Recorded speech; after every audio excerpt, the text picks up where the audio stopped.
په وروستیو کلونو کې افغانستان د کوربه هیوادونو په ځانګړي ډول د ګاونډیو هیوادونو له لوري د کډوالو د پراخ ایستلو شاهد پاتې شوی دی. د ایران او پاکستان د افغانانو د ایستلو وروسته داسې ښکاري چې له اروپا نه د هغوی د ایستلو لپاره هم د خطر زنګ وهل شوی دی او اروپایي ټولنه غواړي هغه افغان اتباع چې په اروپا کې قانوني استوګنه نه ده ترلاسه کړې بیرته افغانستان ته واستوي. نړیوالو رسنیو د اروپایي ټولنې د چارواکو له قوله ویلي چې بروکسل د ایستلو پر پلان کار کوي او په دې اړه یې د اسلامي امارات له چارواکو سره تخنیکي خبرې اترې پیل کړي دي. په ورته وخت کې د ملګرو ملتونو د کډوالو عالی کمشنرۍ په افغانستان کې بشري وضعیت د اندېښنې وړ بللی او خبرداری یې ورکړی چې دا پروسه اخلاقی او قانوني ملاحظات لري. بازگشت اجباری پناهجویان در شرایطی که کمک‌های جهانی رو به کاهش است، زیرساخت‌های اشتغال وجود ندارد، مانند ریختن بنزین بر آتش بحران بشری است.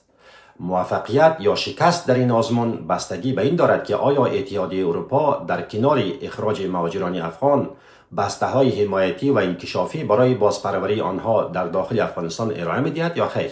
خو سره له دې د اسلامي امارات د بهرنیو چارو وزارت د هغو 14 افغان وګړو د خوشي کېدو خبر ورکړی چې په آذربایجان کې بندیان ول او زیاتوي چې دا بهیر په باکو کې د افغانستان سفارت د پرلهپسې هڅو او د هغه هیواد د چارواکو د نیک نیت پر بنسټ ترسره شوی دی.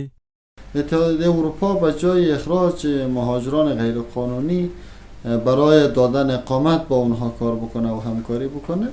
متاسفانه در 3 سال اخیر ما شاهد رفتار خشونت‌آمیز و حتی اخراج مهاجران افغان از کشورهای اروپایی بودیم. مخصوصا در این پروسه آلمان دست باز را داشته و در سالهای اخیر تعدادی از مهاجران افغانستانی را به افغانستان دیپورت کرده.